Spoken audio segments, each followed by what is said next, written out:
Ben 10 சீரிஸை base பண்ணி பார்த்தீங்கன்னா ஏகப்பட்ட கேம்ஸ் வந்திருந்தது. அதில் ரொம்ப முக்கியமான கேம் அப்படின்னு சொல்லணும்னா இந்த Ben 10 ultimate alien cosmic destruction தான். இந்த கேமில் பார்த்தீங்கன்னா ஒரு முக்கியமான விஷயத்தை இன்ட்ரடியூஸ் பண்ணியிருப்பாங்க. அதுதான் அந்த போர்ட்டிஸ் ஆல்டியாரி. அந்த மொத்த கேமுமே பார்த்தீங்கன்னா இந்த போர்ட்டிஸ் ஆல்டியாரியை பேஸ் பண்ணி தான் போகும். அந்த அளவுக்கு பார்த்தீங்கன்னா இந்த போர்ட்டிஸ் ஆல்டியாரி பவர்ஃபுல் அப்படின்னு சொல்லிட்டு காமிச்சிருப்பாங்க. இந்த வீடியோவில் பார்த்தீங்கன்னா இந்த போர்ட்டிஸ் ஆல்டியாரியை பற்றி தான் தெளிவாக பார்க்க போகிறோம்.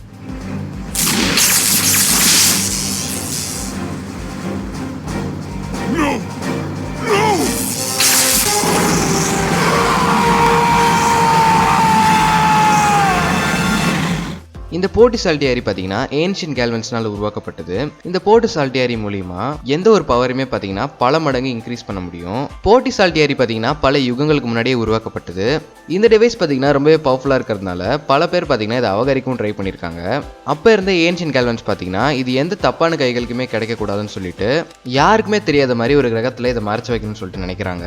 அப்படி இவங்க மறைச்சு வைக்கக்கூடிய இடத்துலையும் பார்த்தீங்கன்னா இந்த போர்ட்டிஸ் ஆல்டியாரி ரொம்ப சேஃபாகவே இருந்தாகணும். அப்போதான் பார்த்தீங்கன்னா இந்த கேலக்சிலேயே ரொம்ப சேஃபான பிளேஸ் அப்படின்னு ஒரு இடத்தை தேர்ந்தெடுக்கிறாங்க. அதுதான் எர்த். எர்த்தை ஏன் சூஸ் பண்ணாங்க அப்படின்னு சொல்லிட்டு கேட்டீங்கன்னா பல யுகங்களுக்கு முன்னாடின்னு சொல்லும்போது எர்த்ல பாத்தீங்கன்னா அந்த அளவுக்கு டெக்னாலஜி வளரல. அப்ப இருந்த மனிதர்களால் கண்டிப்பா இவ்வளவு அட்வான்ஸான டெக்னாலஜியை ஹேண்டில் பண்ணவே முடியாது. அந்த ஒரு ரீசனுக்காக தான் பாத்தீங்கன்னா போர்ட்டிஸ் ஆல்டியாரியை எர்த்துக்கு அனுப்பி வைக்கிறாங்க. We chose Earth because it's such a backward planet that even if the Potus Altiari were discovered, you primitive Earthlings wouldn't have any idea what to do with it. அவங்க அனுப்பி வச்ச அந்த ஷிப் பார்த்தீங்கன்னா எர்த்தோட அட்மாஸ்பியரை நெருங்கும்போது உடஞ்சு போன நிலைமையில அந்த எல்லா பீசஸுமே பார்த்தீங்கன்னா எர்த்தோட பல மூலைகளில் சிதறடிக்கப்பட்டிருக்கு.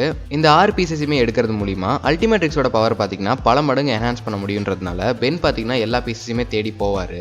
ஈனாக் பார்த்தீங்கன்னா போர்ட்டிஸ் ஆல்டியாரியோட ஒரு பீஸ் மூலியமாவே ஒரு பவரை என்ஹான்ஸ் பண்ணியிருப்பாரு. அந்த பீஸை ஈனாக் கிட்ட இருந்து எடுத்ததுக்கு அப்புறம் பென் அதை பெருசாக கேர் பண்ணிக்காம அதை அங்கேயே போட்டு வந்துருவாரு. அதுக்கப்புறம் மியூசியம்ல இருக்க இன்னொரு பீஸை பார்த்தீங்கன்னா விரீடல் பிரதர்ஸ் எடுக்க வந்திருப்பாங்க. விரீடல் பிரதர்ஸை தோக்கடிச்சதுக்கு அப்புறம் அந்த பீஸை சண்டர் எடுத்துட்டு போயிடுவாரு. சண்டர் கிட்ட இருந்து ஒரு வழியா அந்த பீஸை காப்பாத்தி பென் வந்து அதை எடுத்துட்டு வந்துருவாரு. ஒரு கட்டத்துல பாத்தீங்கன்னா கூப்பரை அந்த சைஃபன் கண்ட்ரோல் பண்ணி அந்த ஒரு பீஸை எடுக்கலான்னு பாப்பாரு. அந்த ஒரு நேரத்துல பாத்தீங்கன்னா வேற வழியே இல்லாம கூப்பரை காப்பாத்துறதுக்காக அந்த ஒரு பீஸை பென் டெஸ்ட்ராய் பண்ண வேண்டிய நிலைமை வந்துடும். இந்த போர்ட்டிஸ் ஆல்டியாரி பாத்தீங்கன்னா மொத்தம் 6 பீஸ்னால ஆனது. அதுல ஒரு பீஸ் தான் பாத்தீங்கன்னா பென் டெஸ்ட்ராய் பண்ணிட்டாரு. ஒரு கட்டத்துல பாத்தீங்கன்னா பென் அந்த 5 பீஸுமே எடுத்துருவாரு. அதே நேரத்துல தான் பாத்தீங்கன்னா அந்த ஈவில் பேபிகா மாறின ஆல்பிடோ பூமிக்கு வந்து சேருவாரு. அப்ப பாத்தீங்கன்னா பென் கிட்ட 5 பீசஸ் மட்டும் தான் இருக்கும். இருந்தாலுமே பாத்தீங்கன்னா அந்த போர்ட்டிஸ் ஆல்டியாரியோட பவரை பென்னால யூஸ் பண்ண முடிஞ்சிருக்கு. ஆனாலுமே அது டெம்பரவரி தான். பென்னால அந்த பவரை ஒரே ஒரு தடவை தான் யூஸ் பண்ண முடிஞ்சிருக்கு. இருந்தாலும் இதுவே பாத்தீங்கன்னா வேபிகோட பவரை பல மடங்கு இன்க்ரீஸ் பண்ணியிருந்தது. இந்த போர்ட்டிஸ் ஆல்டியாரி தான் ரொம்ப முக்கியமான விஷயம்னு சொல்லிட்டு இந்த கேமோட ஆரம்பத்துல இருந்து நமக்கு சொல்லிட்டே தான் இருப்பாங்க. ஆஸ்மத் கூட பாத்தீங்கன்னா இந்த போர்ட்டிஸ் ஆல்டியாரியோட ஒரு பீஸை பார்த்து இதை நான் தொட்டு பார்க்கலாமா அப்படின்னு சொல்லிட்டு கேட்பாரு. எனக்கு கேல்வன்ஸே இந்த டிவைஸை பார்த்து பல யுகங்களாயிருக்கும். How is it you came to have a piece of the Potus Altiari? Can I touch it?